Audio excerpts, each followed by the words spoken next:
Mga master, ito po nakikita ninyo ay ang proportion na matatanggap na year-end bonus at cash gift na mga personnel ng gobyerno na nakapagsilbi ng at least 4 months ngayong taon simula January pero nag-separate na, nag-retire or nag-resign o namatay before October 31.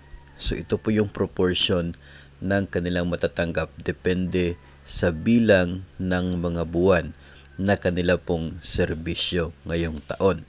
So if ever na maaga na nag-separate pero nakapag-serve ng 4 to less than 5 months, so kalahati po ng bonus ang makukuha. 5 to 6 months ay nasa 60%, 6 to 7 nasa 70%, ang mga 7 to 8 months naman na service ay 80%, 8 to 9 months 90% ng buong amount, at kapag 9 to less than 10 months, ito po yung mga nag-separate ng October, hindi umabot ng 10 months yung kanila pong service. So, ang makukuha is 95% ng year-end bonus at cash gift.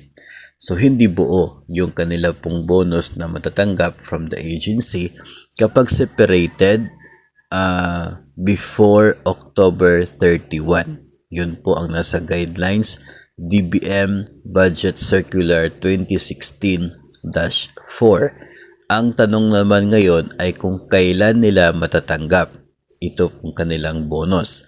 Ayon pa rin po doon sa pareho pong budget circular ng DBM ay ibibigay siya within the month of separation.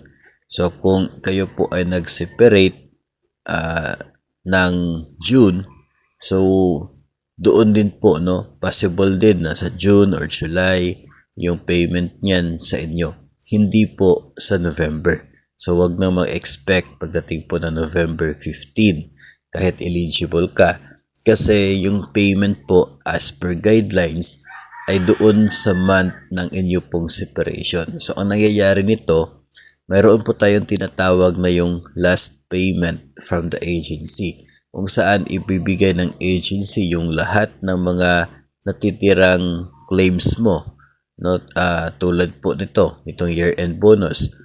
Kung nasa kalagitnaan ng buwan yung separation mo, pwede yung sahod from the first day of that month until sa last day of service sa buwan na yon, sahod for that period.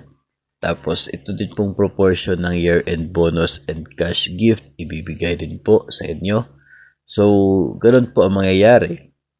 Kaya madalas ito po mga maagang nag-separate ay hindi na sila included doon sa November 15 payment ng year-end bonus, sabay doon sa mga aktibo pa sa serbisyo. So, yun po ang proportion na makukuha kapag separated, nag-resign, nag-retire, or namatay before October 31.